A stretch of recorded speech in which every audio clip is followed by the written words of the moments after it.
Check, check. Amen. Purihin ang ating Panginoon sa araw na ito.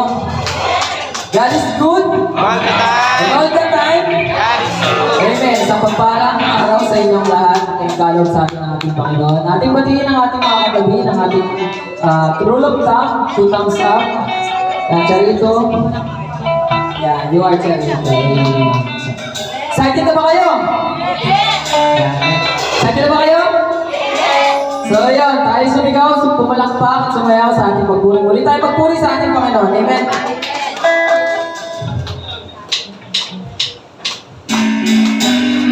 Amen, tayo pumalakpak.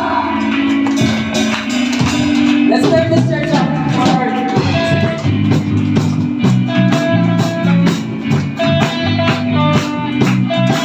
You are here, as we lift you up, you are riding on our praise. Be strong over everything, you are seated in our praise. Amen. This is prophetic, I can feel it in the air. We lift our praise and we change the atmosphere. With hearts open out, everybody sing it out. Oh, oh, oh. Turn it up, the sound of praise. Make it louder than any other. Lift him up and shout his name over all. Yeah. As we pray, well, I can feel the change as the presence now invades. Hear the sound of the broken chains, restores our daily way. This is prophetic, I can feel it in the air. We lift our praise and we change the atmosphere. Hearts open out, everybody sing it out. I am free, turning it up, lift out our praise. Make it louder, any louder. Lift it up and shout his name over all. Turn it up, sound of praise. Any louder, any louder. Lift it up and shout his name over all.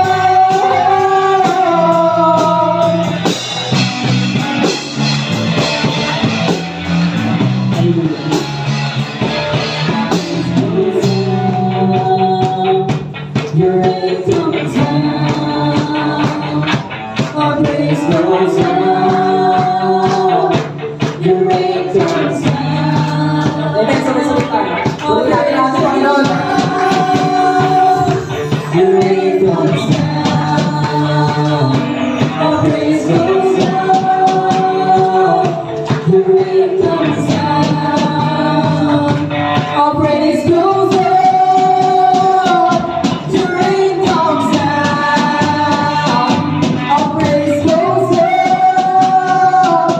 Your name comes down, our praise goes out.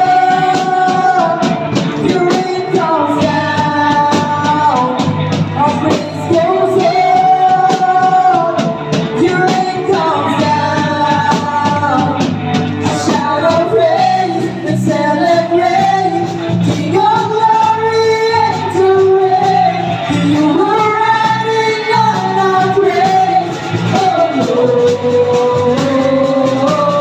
turn it up, shout of praise. Make it louder than any other. Lift him up and shout his name over all.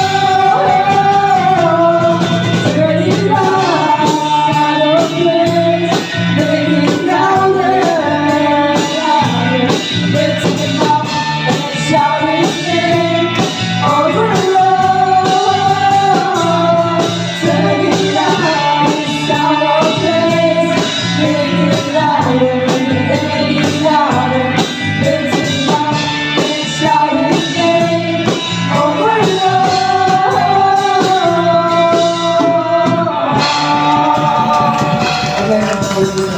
Maraming salamat, Panginoon, sa araw na ito. Tunay nga, Panginoon, na Ikaw ang aming beautiful Savior, Panginoon. Ikaw ang aming pinakamagandang tagapagligtas at mangyari sa aking buhay, Panginoon. Muli, Panginoon, sa iyong mga biyaya, Panginoon, sa iyong tayong biyaya na pinagkaloob sa amin, Panginoon. Kami naligtas, Panginoon.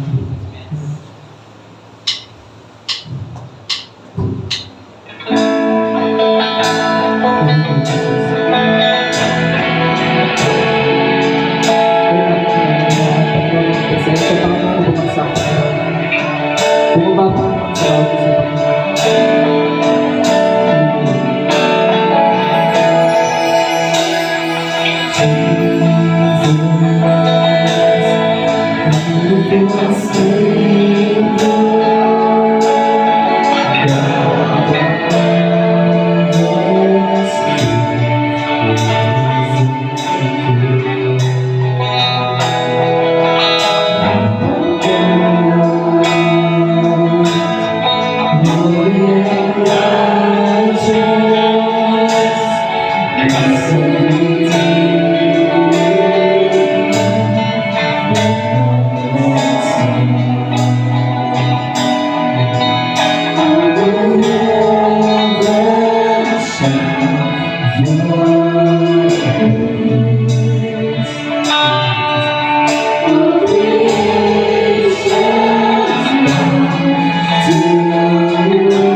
Jesus, I love you. Come on, church. Pulin natin ang Panginoon. Sing forever. Jesus, I love you. Jesus, I love you. I will sing forever. Jesus, I love you. Jesus, I love you.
wala kami hindi kami nandito. Wala kami sa talaga. Tunay nga Lord God, na sa iyo lamang, Panginoon. Ikaw lamang ang dahilan, Panginoon. Ikaw lamang ang dahilan ng lahat, Panginoon. Kung ano ang iyong Lord Jesus. Dahil sa biyaya mo, Panginoon. Dahil sa biyaya mo, Lord Jesus, hindi dito. Kami nalinis, naligtas, Panginoon. Ang beautiful sa iyo. Ang pinakamagandang tagapagligtas, Panginoon. Sa iyo lamang namin tinataas lahat ng pagulit ko sa lahat. Lord Jesus.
Smile nga muna tayong lahat. This is a very energetic Sunday. Amen? Amen! Pinupuri at pinasasalamatan ko ang Panginoon sapagkat ginising niya tayo ng malakas, malusog, masigla. Amen? Hallelujah! Ang inyong abang lingkod po ay natulog ng alas 3 ng madaling araw, and I pray nawa hindi mahalata sa aking pagmumukha ang puyat. Amen? Because grace is greater than all kapuyatan. Amen? Amen. So sa umagang ito ay pagpapatuloy natin ang ating serye, The Conviction of the Holy Spirit. So sabi ko nga nung nakaraang linggo, ano ito? What is the conviction of the Holy Spirit? At paano ito mai-a-apply sa mga buhay natin ngayon? Amen? Kailangan mai-apply natin ito sa kasalukuyan ng ating mga buhay. But before that, let's pray. Dakilang Diyos, amang makapangyarihan sa lahat. Indeed, O God, Jesus is our very beautiful Savior.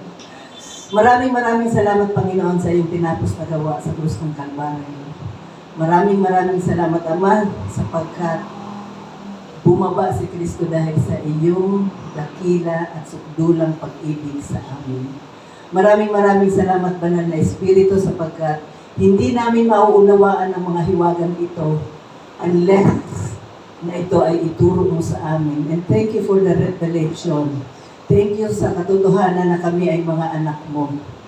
Maraming salamat sapagkat kami ay charito. Palagi namin idedeklara ito, Panginoon, sapagkat ito ang pinaniniwalaan namin at dito nakasalig ang aming mga buhay.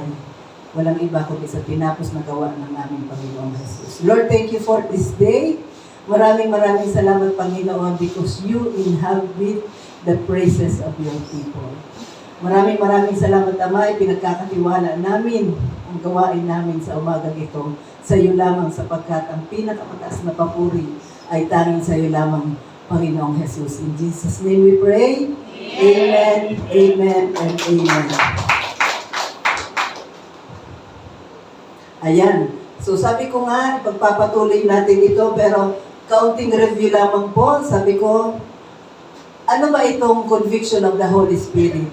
Isa ito sa controversial na issue. Bakit? Because religiously, sinasabi nila,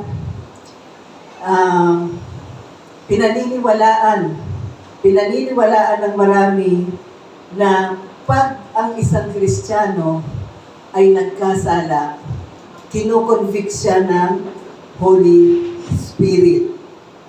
Kinoconvict siya sa kasalanan kanyang ginawa, ginagawa, o maaari pang magawa. At pag siya kinonvict, kailangan niyang magsisi. Dahil pag hindi siya nagsisi, lagot siya. Lagot siya, lagot ka. So, kailangan magsisi. Dahil kung hindi, he will suffer the consequence or the consequences of his sins. At itong mga consequences na ito ay sa pamamagitan daw ng pamalo. Papaluin ka pag hindi ka nagsisi. Hindi lang papaluin ka, kundi ang banal na spirit ay lalabas sa iyo, mawawala sa iyo. At pag nagsisi ka, babalik. So, ang gawain ng banal na espiritu, labas, pasok, labas pa. Hindi pa nakakapasok, lalabas na. Kasi nakagawa ka na naman ng kasalanan. So, kaya nga may katuruan sila na namamalo ang Diyos. Ang tawag nila dito, the chastisement of the Holy Spirit. At yung mga pamalo na yun matindi, magkakaroon ka ng sakit, baka ma-aksidente ka, mawawala ang mga blessings and favor ni God, and worst of all the worst, mawawala ang iyong kaligtasan. Mapupura di umano ang iyong pangalan sa aklat ng buhay. So, mawawala nga ang iyong pangalan sa aklat ng buhay. Kaya nga ito ay tinawag na controversial issue. Bakit controversial issue? Sapagkat pinag-usapan nila ito, pinagtatalunan, at kuminsan sinasabi, mali ang katuruan, Kristiyano ka na, nagagawa mo pa yan, nagkakasala ka pa. So, mali. So, kaya controversial issue. Kaya sinasabi nila, isa ito sa ministry of the Holy Spirit to convict the believer kung sila ay nagkakasala o nagkasala sa isip, sa puso, at sa kanilang mga gawa. So, kailangan talaga natin itong pag-usapan. Bakit? May pinagbabasehan po kasi silang bersikulo. Ano yung pinagbabasehan nilang bersikulo? Ayan. John 16:8. And when He, referring to the Holy Spirit, has come, He will convict the world of sin and of righteousness and of judgment. Dahil po sa bersikulo na yan, nakagawa sila ng doktrina. Nakagawa sila ng pag-aaral na di umano nagko-convict ang Holy Spirit. Kailangan natin maintindihan na ang pag-interpret ng bersikulo sa Biblia o anumang mga kasulatan sa Biblia, kailangan makita nila na ito ay nakasalig sa finished work of Jesus Christ. Kailangan ito'y naiilawan. Hindi na tayo nasa lumang kasunduan, tayo ay nasa bago ng kasunduan. Sino ba dito ang nasa luma pang kasunduan? Wala na. Kaya kailangan ang pag-aaral maging maingat sapagkat ito'y sobrang mahalaga.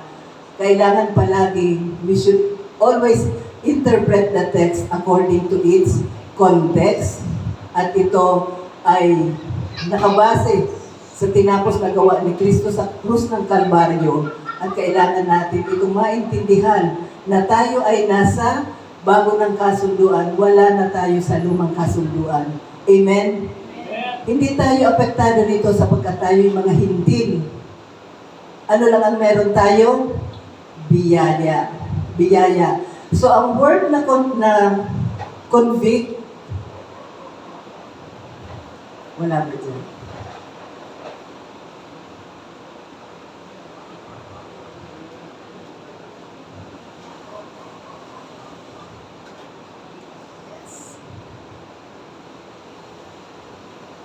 Okay.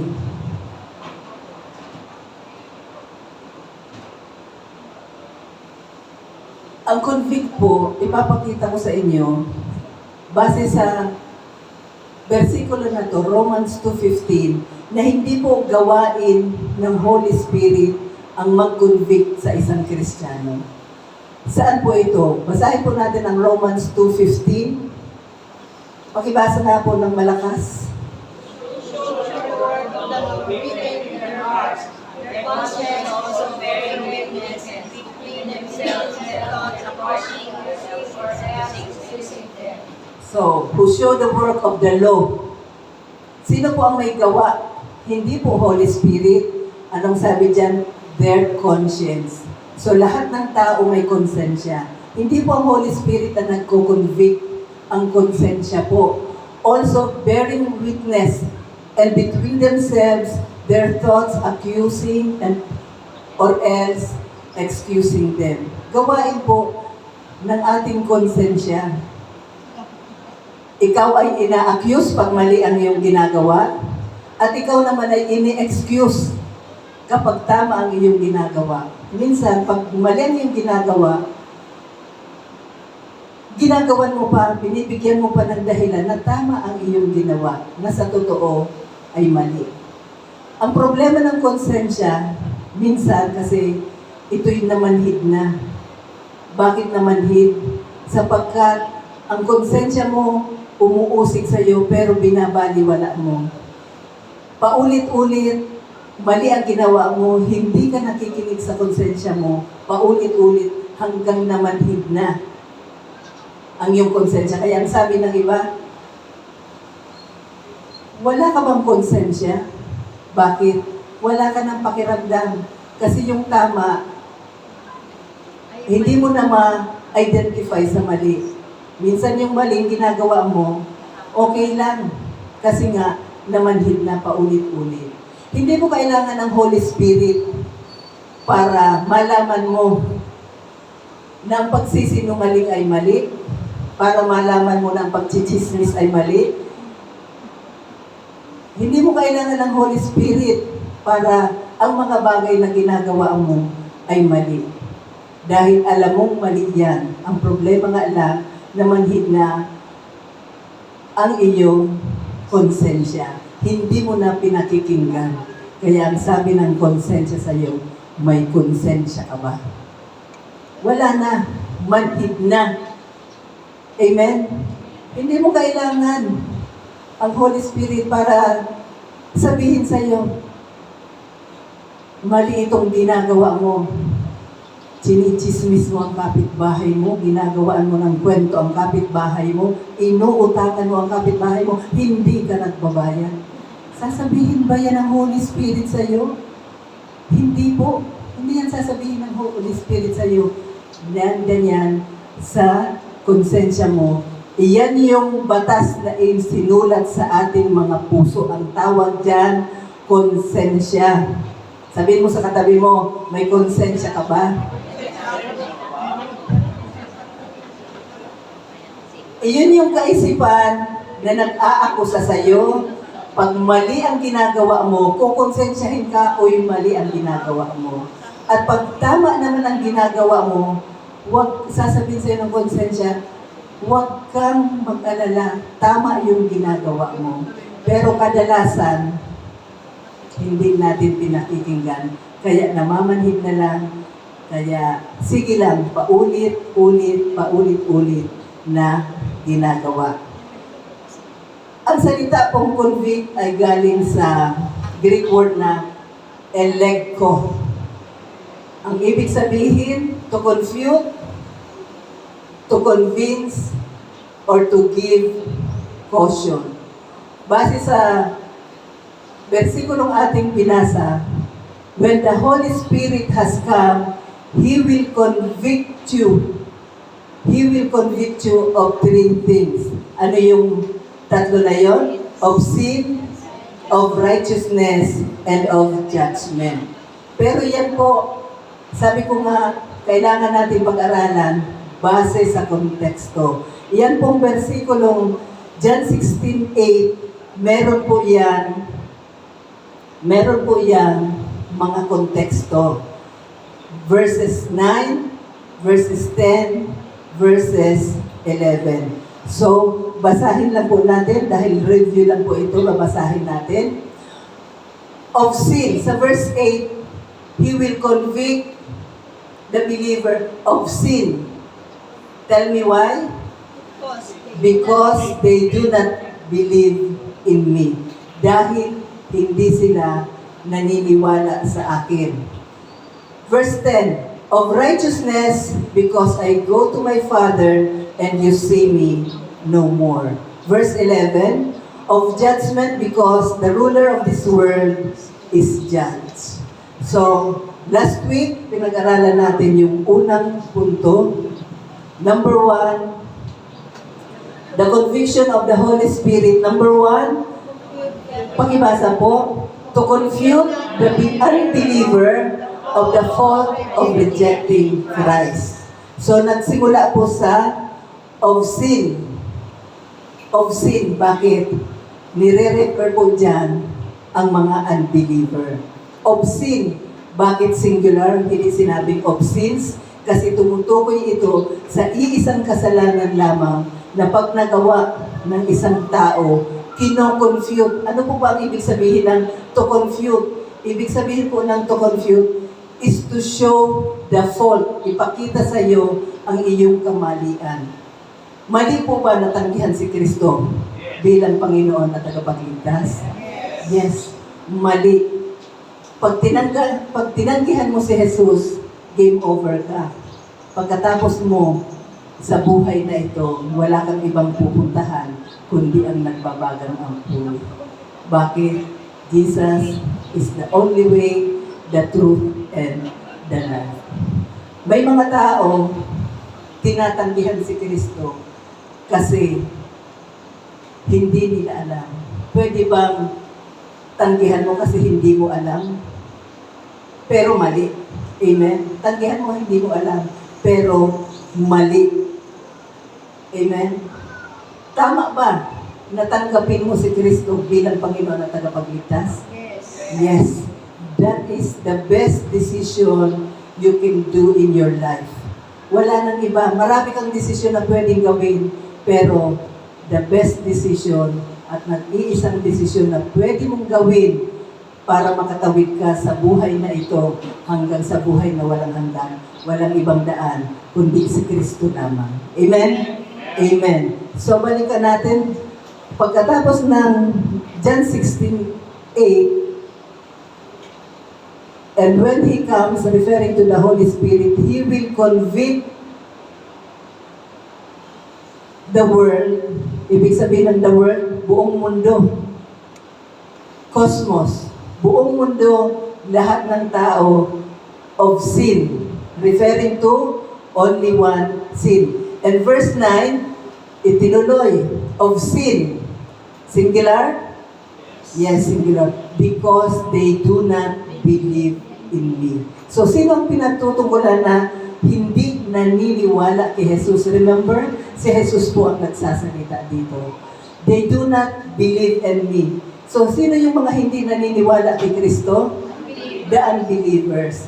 Ang sabi sa Hebreo 3:7-8, ito pong versikulo na ito, sa Hebreo, ang sabi dito, so, as the Holy Spirit says, today, not tomorrow, not next week, not next month, not next year, today, if you hear His voice, do not harden your hearts. Ngayon, pag narinig mo ang kanyang tinig, huwag mong pagmatigasin ang iyong puso. Huwag mong pagmatigasin ang iyong puso sapagkat meron talagang mga tao na tatanggi. Matigas ang puso. Hindi nila alam na mali iyon. Ano po ang sabi sa 2 Corinthians 6:2? Behold, now is the accepted time. Kailan po yung accepted time? Now. Behold, now is the day of salvation. Pag narinig mo ang magandang balita, ngayon mismo, ngayon ang araw ng kaligtasan. Amen? Bakit? Ang sabi po sa Proverbs 27:1, Never boast about tomorrow. Wala kang ipagmamalaki. Yung bukas, huwag mong ipagmalaki.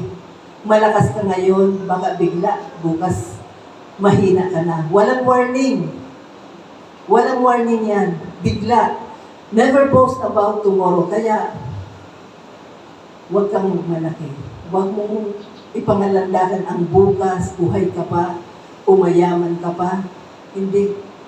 Ang lahat na yan, iisa lang ang may hawak. Sino ang may hawak? Ang Diyos. At pag yan binawi sa'yo, game over. Amen? Pag binawi sa'yo, kaya huwag mong sabihin, hindi ko muna tatanggapin si Jesus sapagkat bata pa ako, sapagkat wala pa akong pamilya. Pag may oras na ako, siya may hawak ng oras mo. Paano pag binawi? Wala ka ng oras. Excuse me. Amen? So, hindi natin alam kung ano ang mangyayari sa kinabukasan. Again, verse 9. Ayan. Andiyan pala yung versikulo. Of sin because they do not believe in me. So, the conviction of the Holy Spirit, number 1, pakibasa po.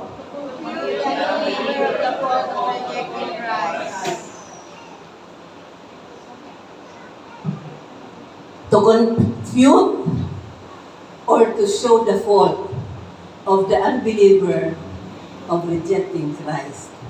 So, mali po na tanggihan si Kristo, tanggihan o i-delay ang pag-accept sa Kanya. Dalawa po.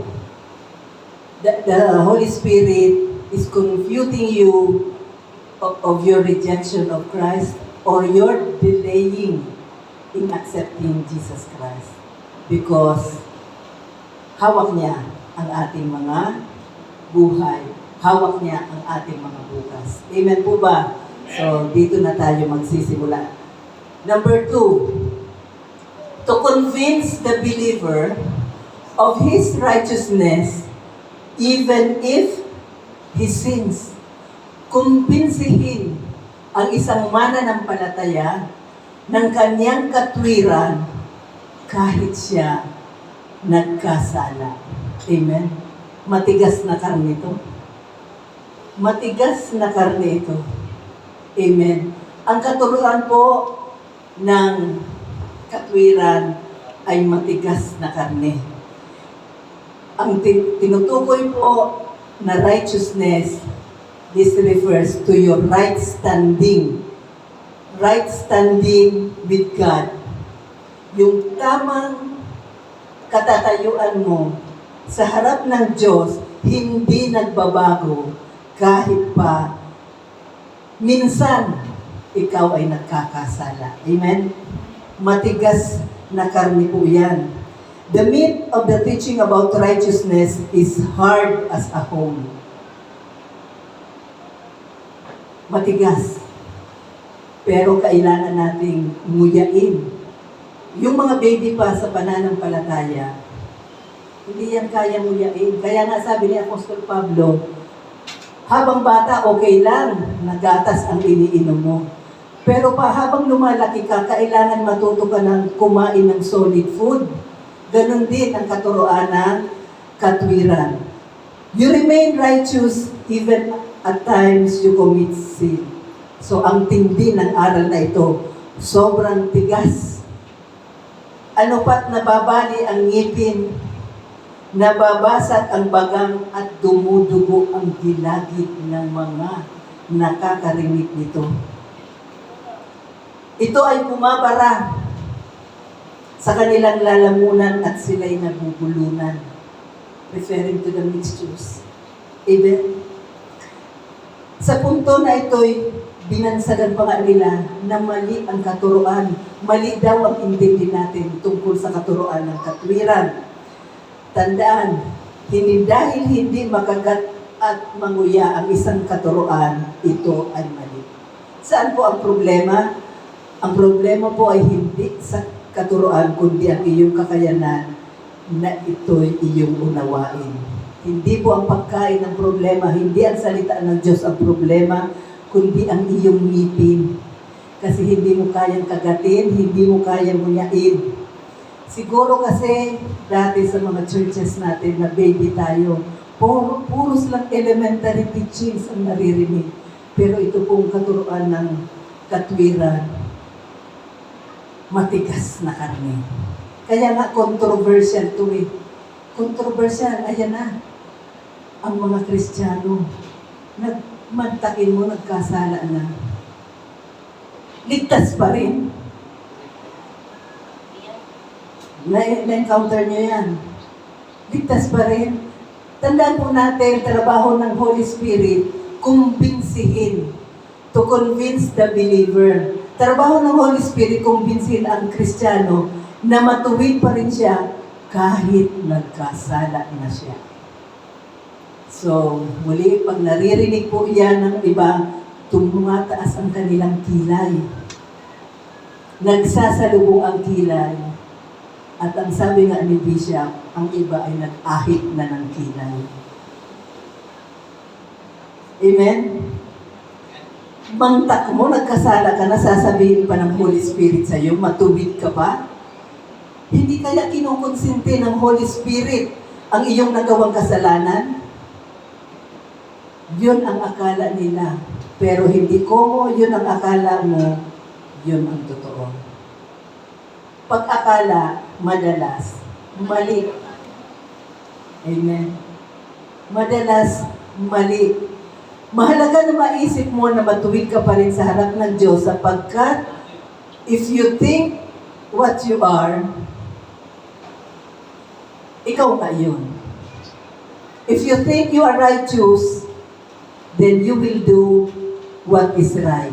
Pag inisip mo na ikaw ay makasalanan, mamumuhay ka bilang makasalanan because what you think, you become. Isipin mo, matuwid ako, anak ako ng Diyos.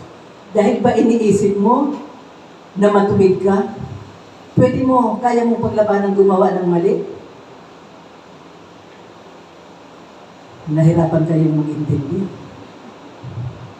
Pag inisip mong matuwid ka, ang iniisip mong matuwid ka, sasama ba yung action mo na gagawa kang masama? Of course not.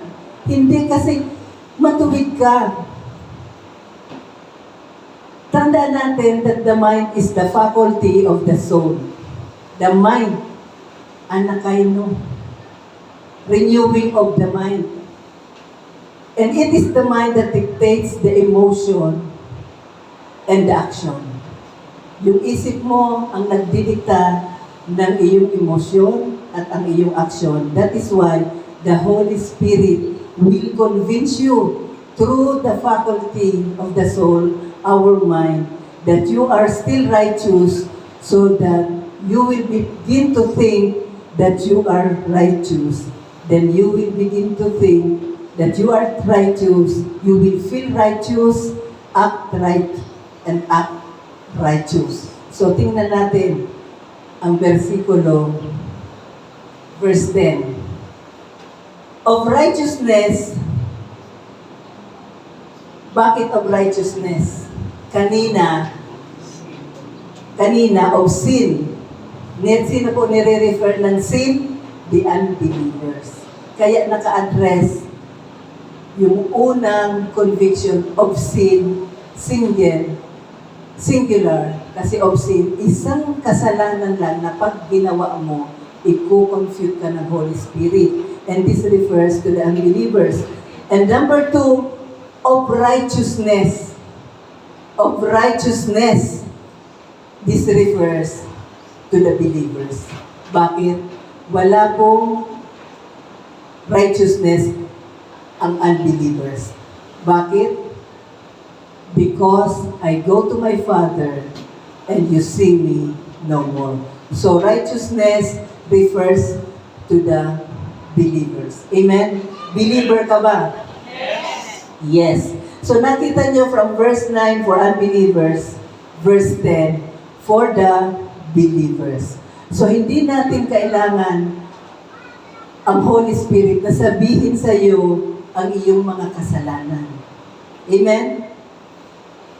Dahil gawain po yan ng ating konsensya. So righteousness is right standing with God. Righteousness is our right standing with God. It is not doing right. Righteousness is not what you do. Ang katwiran ay hindi yung iyong ginagawa.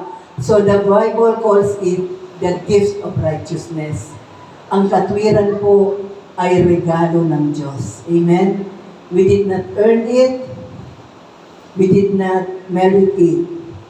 It is our right standing with God. It is a free gift given to us the moment we believe the finished work of Christ. Kailan po ito ibinigay sa atin bilang libreng regalo? The moment we believe the finished work of Christ. Ibinigay ang regalo sa atin, ang regalo ng katwiran. Amen? So, you are now righteous before God. Sabihin mo, kumpinsihin mo ang sarili mo, I am now righteous before God through our Lord Jesus Christ. Amen? Amen. Ang tawag po dyan, yan po ay biyaya. Biyaya po yan na tayo ay ginawang righteous. Amen?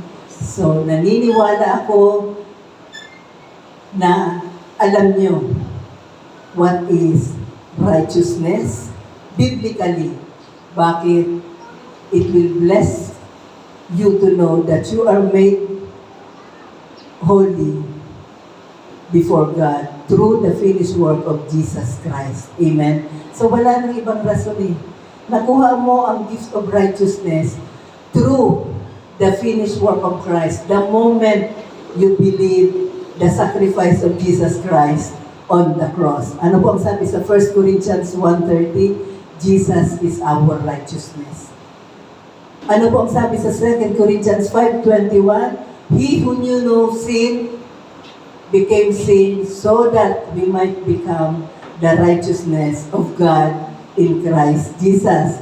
So you are now righteous before God because of the sacrifice of Jesus Christ on the cross. Kaya nga, ano po ang sinasabi sa Ephesians 4:24? To put on the new self, created to be like God in true righteousness and holiness. So naniniwala ka ba na ikaw ay banal? Na ikaw ay righteous? Isuot mo yan. Iyan ang sinasabi ng Ephesians 4:24. So, bakit righteousness before God? Dahil lamang po sa tinapos na gawa ni Kristo. Nagiging paulit-ulit ang kulit namin dito sa unahan. Paulit-ulit, paulit-ulit. The finished work of Christ, the finished work of Christ. Dahil the finished work of Christ, mga kapatid, yan lamang po ang bida. Amen. Walang tumatayo dito na bida. Kahit si Jollibee, bida-bidahan lang yan. Hindi siya ang totoong bida. Si Kristo lang at ang kanyang tinapos na gawa sa krus ng katwiran. Amen? Makinig maigi, hindi ka naging matuwid dahil sa nakakagawa o nakagawa ka ng katwiran. Naging matuwid ka dahil sa ginawa ni Kristo. Amen? Ngayon, nakagawa ka ng kasalanan. Ayan na ang tanong. Hindi ka nagiging makasalanan. Kaya nga sabi ko kanina, hindi. Ang iyong katwiran does not change even at times. Pag sinabing at times, minsan nakakagawa ka ng kasalanan. Dahil sa nakasalanan na gawa mo, hindi ka nagiging makasalanan.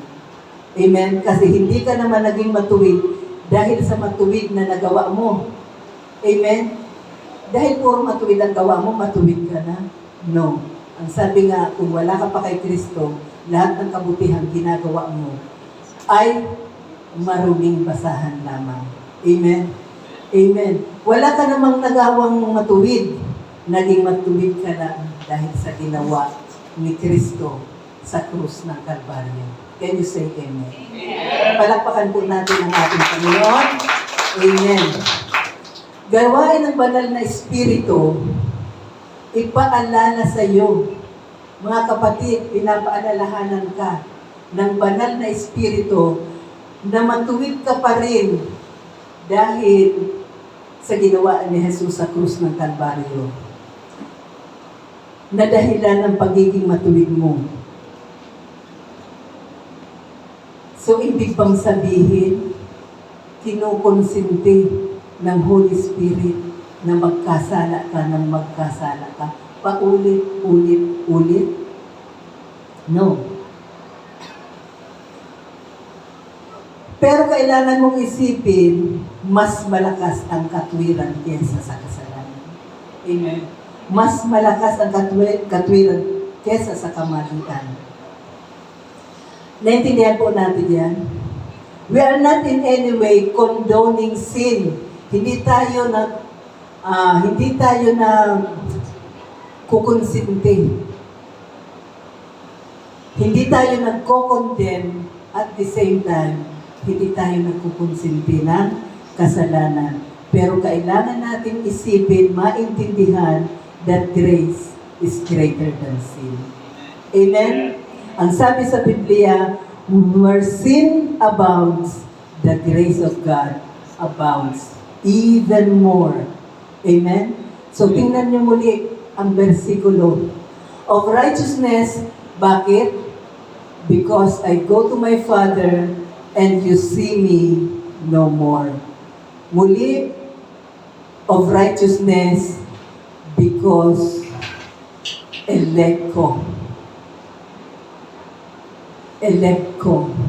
Another term for convict is elect ko. Elect ko, sabihin mo nga. Elect ko. He will convince the believers of righteousness. Bakit? Bakit? Because I go to my Father and you see me no more. Because I go to the Father, I go to my Father and you see me no more. And now, the question is, what is the connection between righteousness and Jesus' return to the Father? Naisip niyo na po ba yan? Sa mga nagbabasa ng Biblia, naisipin na, lumako na ba yan sa isip mo? Ano ang koneksyon? Anong connect ng righteousness at ang pagbabalik ni Jesus sa Ama? Anong koneksyon? Bakit binanggit ni Jesus of the Holy Spirit will convict you of righteousness? Tanungin mo, Lord, bakit? Tanungin niyo, Lord, bakit? Hindi ako ang tinatanong niyo. Bakit niya yan sinabi? Lord, bakit? Because I go to my Father and you see me no more. Bakit? Sa makatuwid, sa madaling intindi, yung pagiging matuwid ay may kaugnayan sa kanyang pagbalik sa Ama because I go to my Father. Hindi po yan babanggitin ni Jesus kung iyan ay walang koneksyon sa iyong pagiging matuwid. Iyan po ay dahil muli ang iyong pagiging matuwid ay dahil sa tinapos na gawa ni Kristo. Ikaw ay nanatiling matuwid dahil si Jesus ay bumalik na sa Ama. Bumalik na po ba si Jesus sa Ama? Bumalik na si Jesus sa Ama at siya ay nagiging tagapamagitan natin sa Ama. Amen. At idinideklara niya sa harapan ng kanyang Ama ang ating katwiran na ipinagkaloob niya sa atin dahil sa kanyang sakripisyo sa krus. Amen?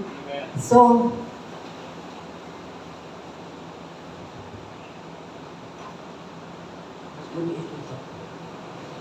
hindi ko na makita. Okay. What is the connection between righteousness and Jesus' return to the Father? Sabi ni Jesus. So, kung hindi niya uulitin ito of righteousness, ano ang connect ng katwiran natin at siya ay bumalik na sa Ama, nakaupo na siya sa kanan ng Ama at sa harapan niya, idinideklara niya na tayo ay matuwid pa rin kahit tayo ay nagkakasala. Yan. John 1:21, My little children, these things I write to you, so that you may not sin.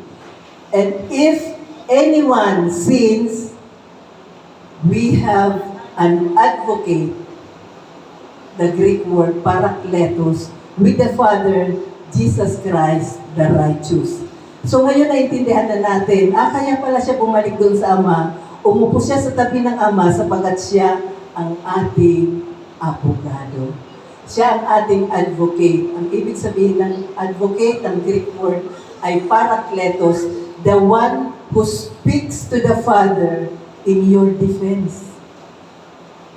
Dinidepensa niya tayo sa harapan ng Ama. Praise God. Amen? Sa harapan ng Ama, meron kang abogadong tagapagtanggol. Hindi po ito si Batang Quiapo. Sa tabi ng Ama, sa harap ng Ama, ipinagtatanggol tayo ng ating abogado. Siya ang ating abogadong tagapagtanggol. Yun po ang ibig sabihin ng advocate. A lawyer. Dahil isa sa meaning ng advocate ay lawyer. Abogado. Merong abogadong taga-depensa kapag nagkakasala ka, dinidepensahan ka ni Jesus. Amen? Sa harapan ng Ama, sinasabi niya, Ama, matuwid pa rin siya dahil sa tinapos kong gawa sa krus ng Kalbaryo. So remember the word advocate, the Greek word parakletos. Ibig sabihin ng parakletos, the one who speaks to the Father in your defense. So ang binasa po natin, saan pong salin yan? New King James. New King James Version. So tingnan natin po sa isang salin para ma-compare and contrast natin. Yan, NIV. My dear children, I write to you so that you will not sin. But if anybody does sin, we have one who speaks to the Father in our defense. Parakletos? Yes. Advocate? At sino yan? Jesus Christ, the righteous one. In our defense, yun po ang eksaktong ibig sabihin ng advocate. So, sa madaling salita, muli, meron tayong abogado si Jesus. Sa tabi ng Ama, ipinagtatanggol ka na ikaw ay matuwid pa rin sapagkat sinasabi ni Jesus sa harapan ng Ama, at times we commit sin, Ama, matuwid pa rin siya dahil sa tinapos kong gawa sa krus ng Kalbaryo. Amen? Amen. Sasabihin niya, Ama, ang kasalanan niya ay binayaran ko na sa krus. Binayaran ko na sa krus. Praise God.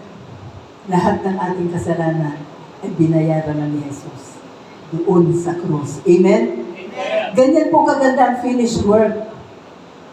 Bakit ganyan kaganda? Dahil sa tinapos na gawa ni Kristo. Sa tabi ng Ama, muli uulitin ko, si Jesus ang iyong abogadong tagapagtanggol. Sabihin mo, may abogado akong tagapagtanggol sa Ama ng harap. Sa Ama ng harap. Ay, sa harap ng Ama. Amen? Nakakalakas ng loob po ba yan? Ako nga, nabubulol-bulol na dito eh. Hindi ko alam kung nabubulol ako dahil nagduduling na ako eh. Hindi naman halata. Nakangiti pa rin naman. Huwag kayo mag-alala, hindi mawawala yung ngiti na yan at saka pula ng labi. Palagpakan po natin ang ating Panginoon. Ang sabi niya, Ama, hindi mo siya pwedeng parusahan sapagkat ang parusa ng kanyang kasalanan ay inako ko na sa krus ng Kalbaryo. Ama, nagdusa na ako alang-alang sa kanya. Shout amen. Kahit ikaw na lang ang nag-iisang tao sa mundo, mamamatay pa rin si Kristo para sa iyo.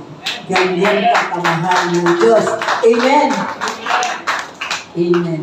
Kaya ang tawag sa Kanya, abogadong tagapagtanggol.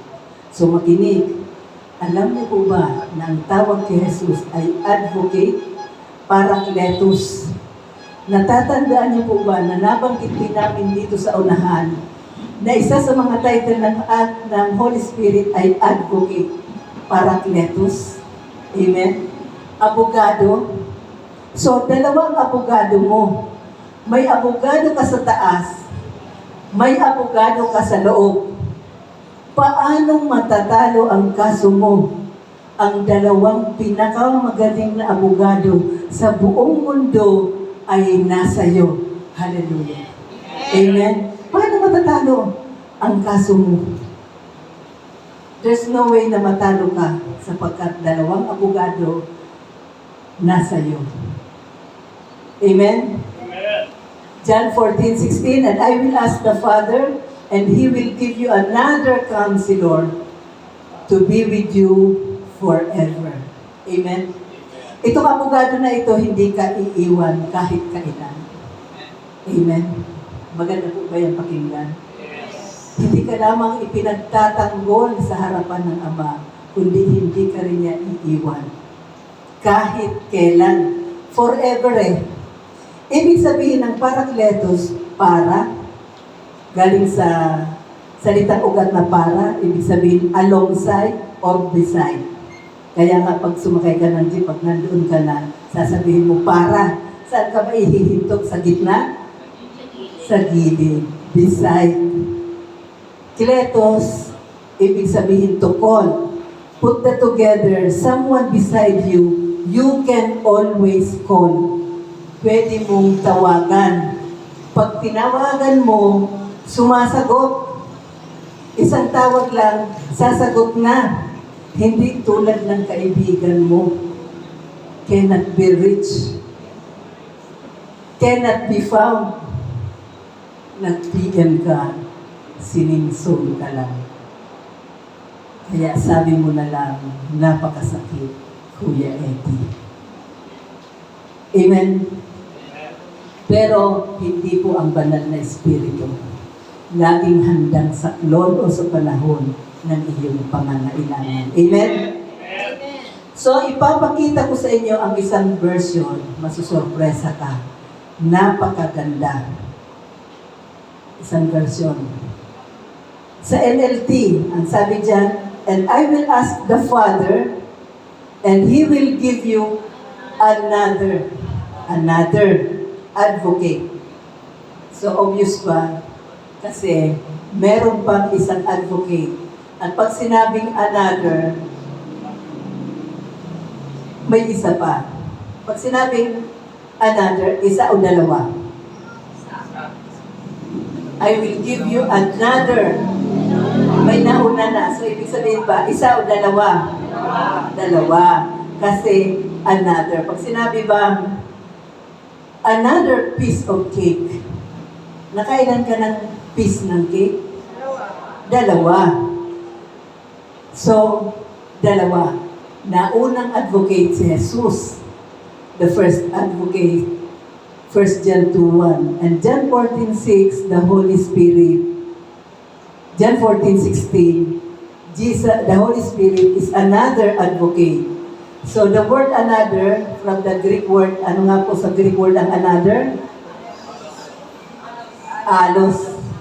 Another, alos. Another of the same kind. So ibig sabihin, kung gaano kagaling yung unang advocate, kung gaano kagaling yung unang abogado, ganun din kagaling ang pangalawang advocate. Amen? Sapagkat yung una, si Jesus ay Diyos. Ang banal na Espiritu ay Diyos. They are equal in power. Amen? Kaya dalawa ang iyong abogado. And I will give you another advocate who will never leave you. Who will never leave you. So, tingnan natin itong chart na ito.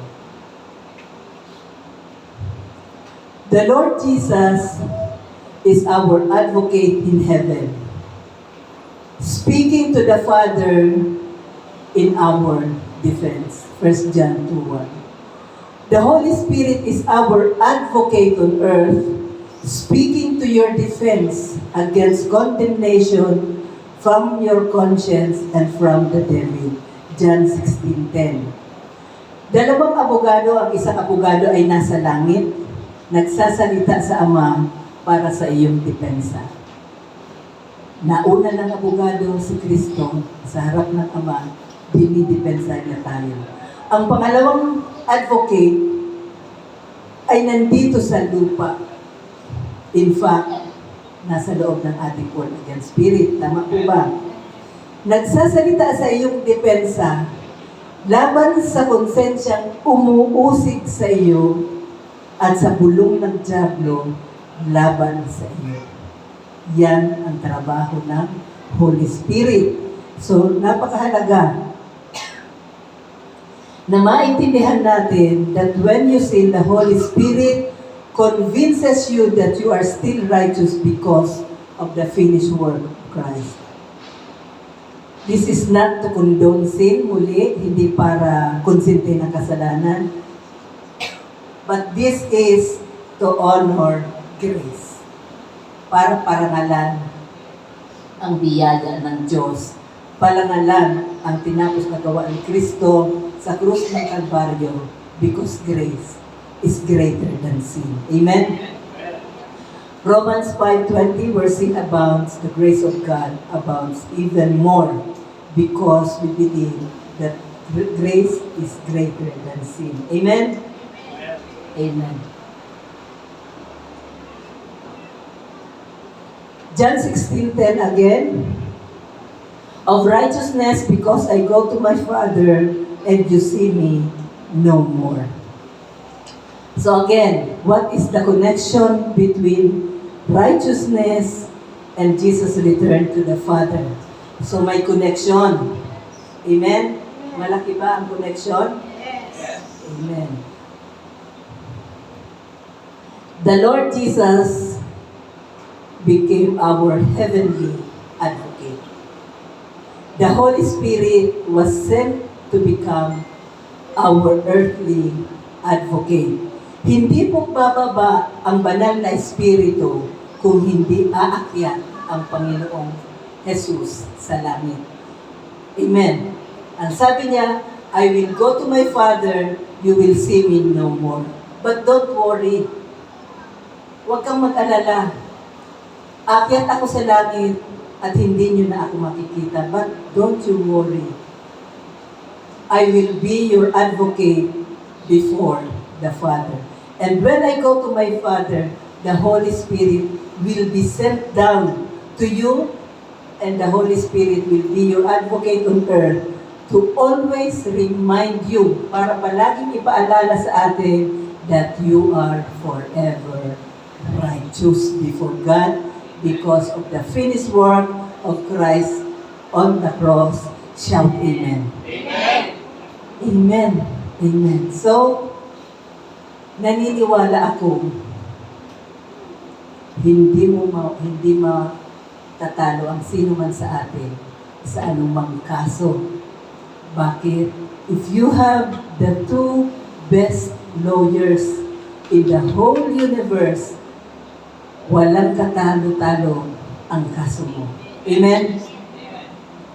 Nasa iyo ang dalawang pinakamagaling na abogado sa buong mundo. Amen. So anong nalang gagawin natin? Anong response natin dyan? Dalawang abogado na sa atin. Palakpakan natin ang ating Panginoon. Palakpakan natin ang ating mga abogado. Amen? That is why in Christ we are forever righteous. Sabihin mo, I am forever righteous. I am forever righteous. Again. I am forever righteous. Amen. Amen. Amen. So,